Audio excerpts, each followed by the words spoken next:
Welcome to Things That You Should Know. My name is Kelly. I'm your host. Today, we're going to talk about the Electoral College. Do you know what the Electoral College is and how it works? Well, if not, hang around.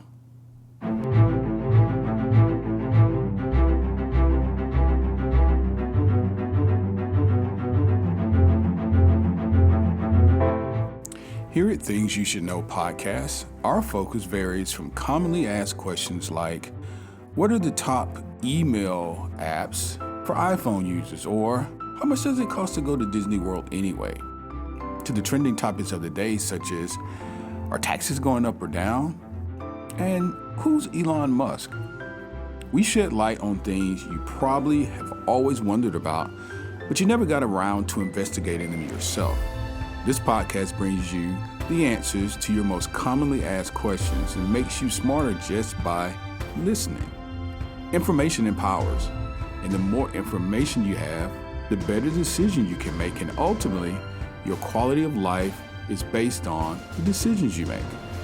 So, thanks for joining the discussion, and make sure that you subscribe today and not miss out on any future episodes of Things You Should Know.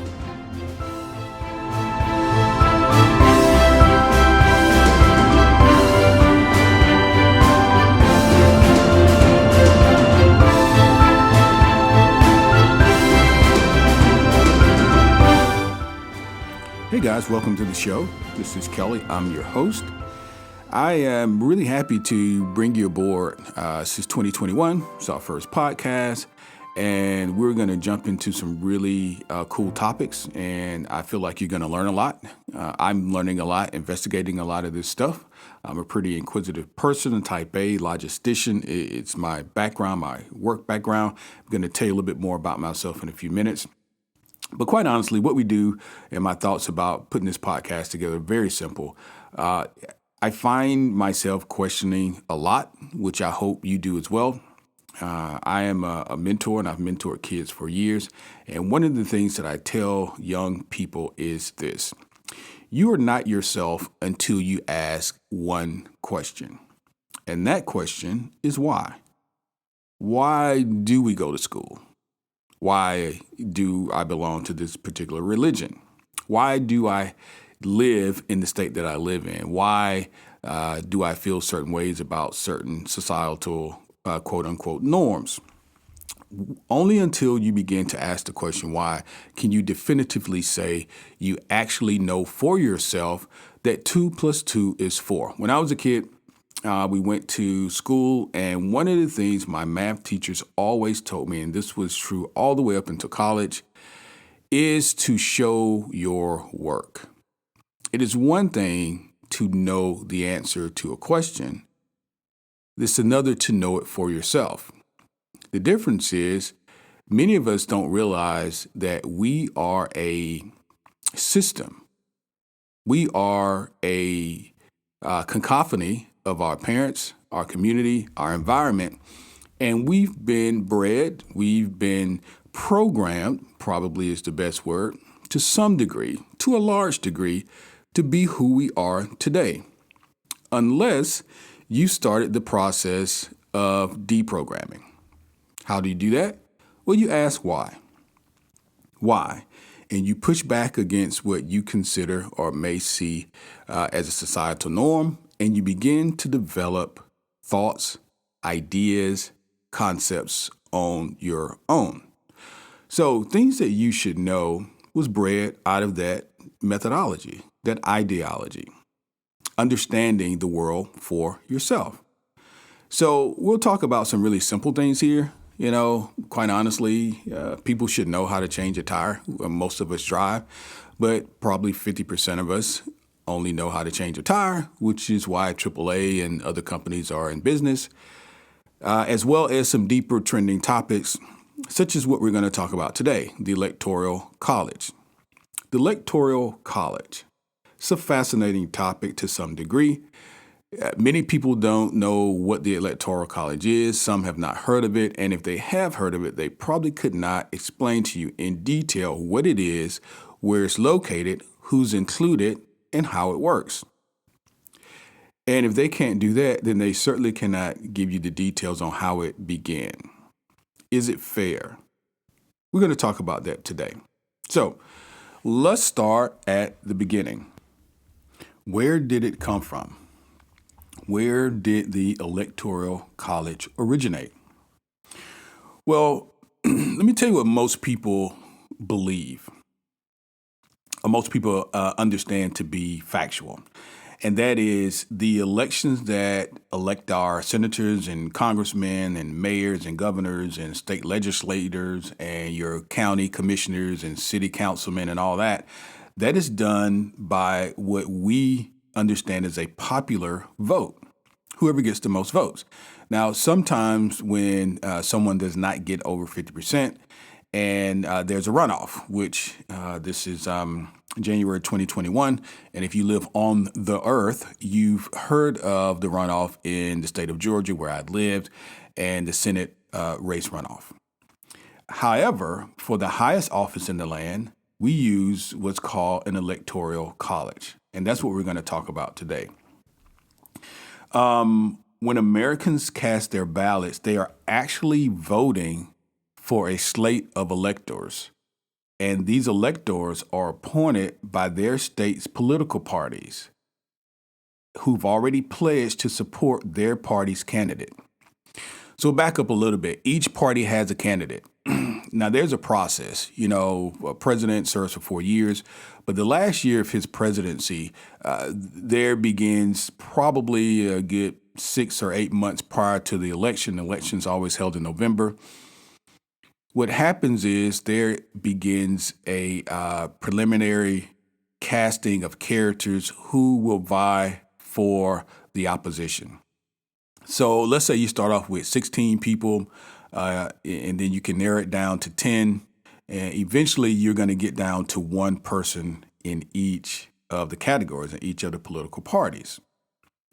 And in 48 states, electoral votes are apportioned on a winner-takes-all basis. While in Maine and Nebraska, they're allocated electoral votes by congressional district, with 2 additional votes reserved for the statewide winner. The important thing to note about the Electoral College is that it's not a place. Like there's not a college like you're used to. Okay, I go to the university of this or that. No, this is a process, a collegiate. It more talks about the group that is involved in the process as opposed to a place. So let's talk about the process. After the November election, each state's governor, in the case of the District of Columbia, it would be the mayor, submits a certificate of assertment to Congress and the National Archives. It lists the names of the electors for each party, the total votes received by those parties, and the names of those who have been appointed to serve as the state electors. On the first Monday following the second Wednesday in December, those electors meet, and typically in the capitals of their respective states. And what they do at this meeting is cast their ballots. Now, since the establishment of the Electoral College, this was done in 1789, there's been about 150 what's called faithless electors. Faithless. Because they do not cast a vote for their party's chosen candidate. None of these faithless electors have ever been altered or have altered the outcome of an election. On January 6th of the next year, following the election, a joint session of Congress is convened to tally and certify the electoral votes. This happened here in the United States a few days ago. This is when all the chaos broke out at the Capitol. This was that day. If a presidential candidate has received 270, that's the magic number, 270 or more electoral votes, the sitting vice president, acting as the president of the Senate, then declares that the person to be president-elect, thus concluding the Electoral College process. So in our case, most recently, Joe Biden was selected as the president-elect, And Congress' job, meaning the senators and House of Representatives, is to go in and to take the Electoral College information and to certify it. So this is the overall process. We're going to dig into it a little deeper. Where did it come from, first of all? So there's a delegation, a constitutional convention that was held in 1787, and it debated three potential ways to pick a president. I'm going to reference a gentleman, a professor at Purdue University, which is where I've gathered some of this information. I'm going to reference each different source as I get to them. But this information comes to us from civics educator out of Purdue University, Professor Van Fausen. So these three different ways were, number one, election by Congress, number two, selection by state legislatures, and three, a popular election or popular vote. The idea of a popular election where the candidate who got the most votes won was attractive, but the 11 committee members realized that the southern states would not agree because they wanted to wield more political power based on their ownership of, you guessed it, slaves. Now, ultimately, Van Heusen goes on to say a system of electors through which both the people and the states would help choose the president. It was a partly national and partly federal solution, and it mirrored other structures in the Constitution. This system assigned 2 U.S. senators to each state and a number of U.S. representatives based on the state's relative population. A number of electors equal to the sum of the senators and the representatives for each state. And no state would have fewer than 3 electors, no matter how few people lived in the state. Okay? So that is a description of how it began. There are some myths about the Electoral College. Number one, and some myths and some realities. The Founding Fathers created the Electoral College in large part because they feared that voters would not know all of the candidates who would be running for president.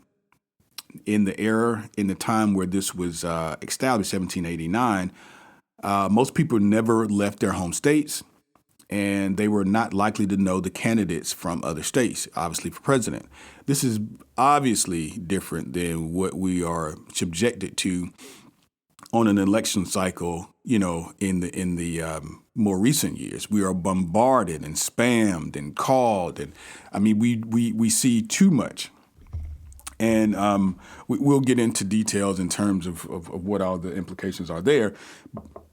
But the Founding Fathers were concerned that the people themselves wouldn't know. So they would either be voting blindly, not voting, or voting ignorantly. So this Electoral College was a way to increase the ownership of who the president would be, because a more educated understanding of the candidates seemingly comes through a more involved person, and that person would be your elector. That person would know who these candidates are. John Smith, who lives in Arkansas and has never left the state, in 1789, would probably not know. Now, the founders did not foresee the development of political parties and campaigns, which helped teach voters about their opinions. Now, the other reason for the Electoral College was to bridge a major divide among the states: slavery. James Madison said in the Constitutional Convention, "The great division of interest in the United States did not lie between the large and the small states. It lay between the North and the South, because of the South's interest in having slaves." So why was that important? Why did the South want to maintain slaves? Outside of the obvious. Well, one of the things that you may have heard of is a 3/5 compromise or a 3/5 rule. By the time the founders discussed how to pick a president, they'd already made the so-called 3/5 rule, counting enslaved people as 3/5 of a person in the census, and allotting seats in the House of Representatives accordingly. So you see where this is going. That gave Southern slave states, Southern slave owners, an advantage over the Northern states in the House. And that's where the votes and the power and all this stuff comes from.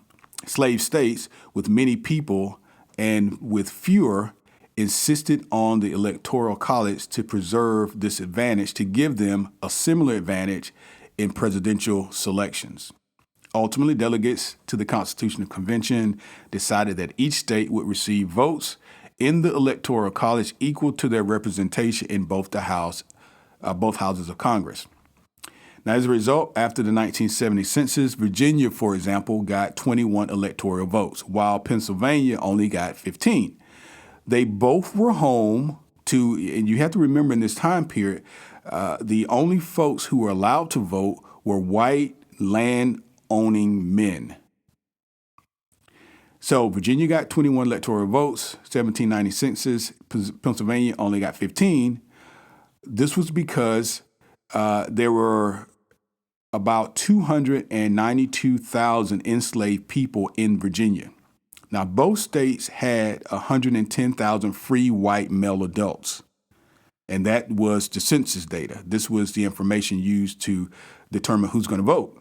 But the difference, Virginia had almost 300,000 enslaved people. Pennsylvania had a little less than 4,000. A lot of people don't understand the impact of race on, when you hear words like systematic racism, people don't know what that means. And what I mean by that statement is we were born in an era where there are no slaves. Okay. And so to many people, slavery is historical. To many people, slavery is historical, meaning it happened no different than things that may have happened in the Bible or whatever book of history you're reading. But now everything's cool, right? Everything's okay. Well, you don't understand that where you are, you just don't pop out of thin air. Like things are because of what was. And you're talking about less than 200 years ago, really about 150 years ago, which is not that far off. We've only had civil rights for now 1960s. So you're talking about 50 or 60 years. You're talking about integration that's only about 60 years old, 65 years old. So systematic racism means that constructually, this state, the United States, this government was built on these principles. It was built on this principle. This is how we elect our leader.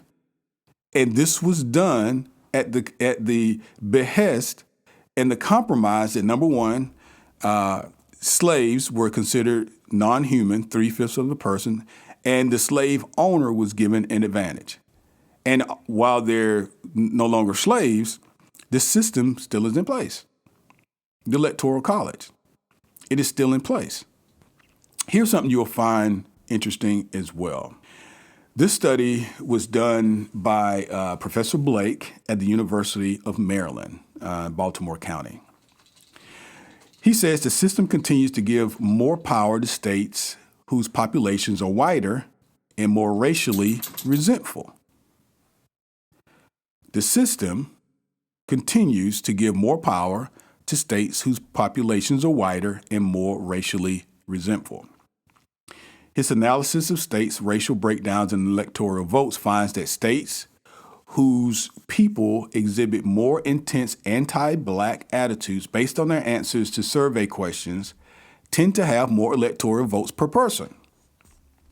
That's a measure of how many electoral votes a state has in proportion to the number of people who live there. For example, if you live in North Dakota, I think you realize it's not a heavily populated state, as opposed to somewhere like California. which is a very diverse state, very heavily populated state. Statistically, he found that if two states' population numbers indicate each would have 10 electoral votes, but one had substantially more racial resentment, the more intolerant state will more likely have 11. They will more likely have 11 electoral votes. Now, let's circle back to these electors and how they can sometimes be called faithless electors, and even discuss what their duties are, because they really cast the vote on behalf of the people. There's not really been an instant where a popular, an elector themselves have affected an outcome, but there have been a few instances where a candidate for president received the popular vote but did not receive the electoral vote, and therefore was not elected president. And the most recent, of course, we all know is Hillary Clinton, who received more than 3 million votes than Donald Trump in 2016, but did not receive the appropriation in terms of the electoral. Hence this question. Now, states can force members of the Electoral College to vote for the winner of the popular vote in their state's presidential primary. The Supreme Court recently ruled this. Now, the July 6th decision removed one of the two reasons why the framers of the U.S. Constitution created this election. The ruling removes one of the two reasons why the framers, the founding fathers of the U.S. Constitution, create this system. You remember, one of the reasons was that it was a much less dense population. People would not know who they're voting for. People would either be casting votes blindly from, I live in Idaho. I don't know this guy from Ohio. He's running for president, and I'm just going to vote, I'm just going to go into the ballot box and I don't know, flip a coin. So that's been taken away. The U.S. Constitution created this election system to empower political elites who may know more about candidates than ordinary voters. That was one of the reasons, to empower political elites who may know more about the candidates. Now, the founders' only remaining justification for the Electoral College is structural or systematic racism. Again, I'll refer you back to the study that was done where the whiter your state is and the more racially insensitive or racially resentful the state seems to be, they seem to have more electoral college numbers. And unfortunately, in this day and age, the parties seem to bear this out. I would say Mr. Blake's analysis here is correct, and this gives us a little bit better understanding of why, because the origins were set up the way that they were. Now, we don't have the problem of lack of information anymore. We don't have that problem. People are bombarded with information, and I would say more than 90% of the people who vote have access to be able to discern who they're going to vote for, whether it's TV, these commercials that are ran to nauseum, or I hope that you would do your own background and your study on these candidates as it relates to the issues. So that's not an issue anymore.